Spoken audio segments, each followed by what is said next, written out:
Lock your doors tonight.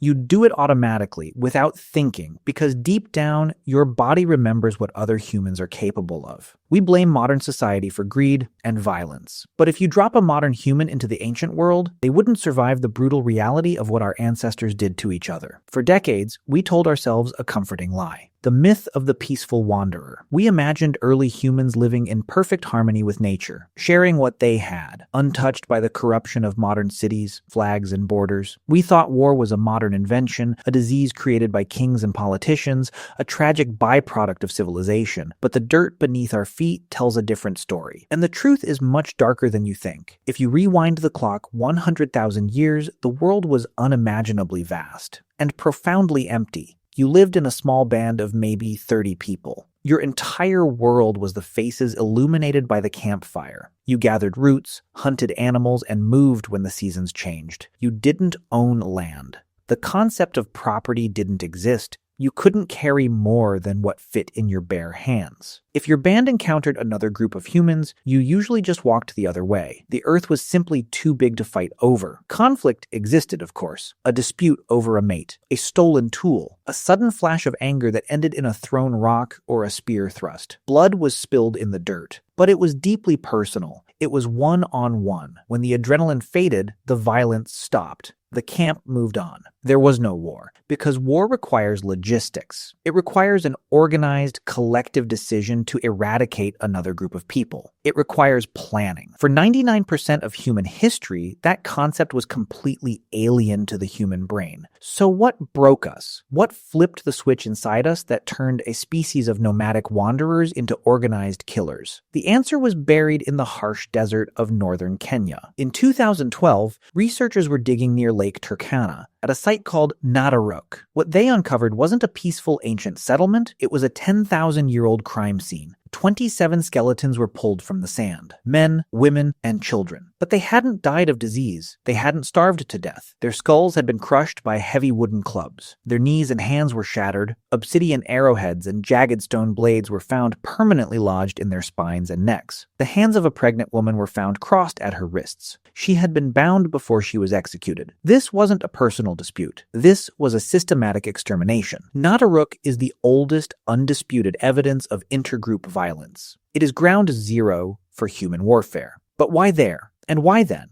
The secret lies in the landscape. 10,000 years ago, Lake Turkana wasn't a dry, barren desert. It was a lush, fertile lagoon. It was a paradise filled with fish, fresh water, and endless, reliable food. And for the first time in human history, a tribe decided to stop walking. They stayed. They claimed the lagoon. They drew an invisible line in the sand and said, "This is ours." And the moment you have something valuable that you cannot pack up and carry away, you have to defend it.